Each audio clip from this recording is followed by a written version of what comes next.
అలా పేపర్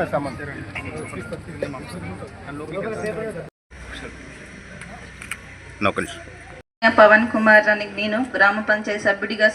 ఎన్నికైన నేను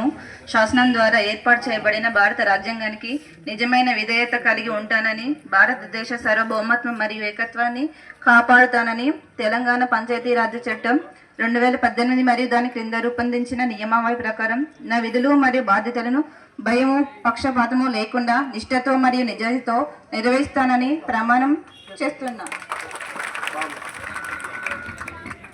శాసనం ద్వారా ఏర్పాటు చేయబడిన భారత రాజ్యాంగానికి నిజమైన విధేయత కలిగి ఉంటానని, భారతదేశ సార్వభౌమత్యం మరియు ఏకత్వాన్ని కాపాడుతానని తెలంగాణ పంచాయతీరాజ్ చట్టం 2018 మరియు దాని కింద రూపొందించిన నియమావళి ప్రకారం నా విధులు మరియు బాధ్యతలను భయమో పక్షపాతమో లేకుండా నిష్ఠతో మరియు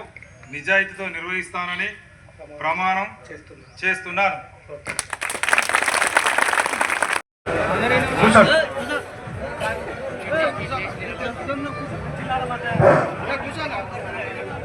ఈరోజు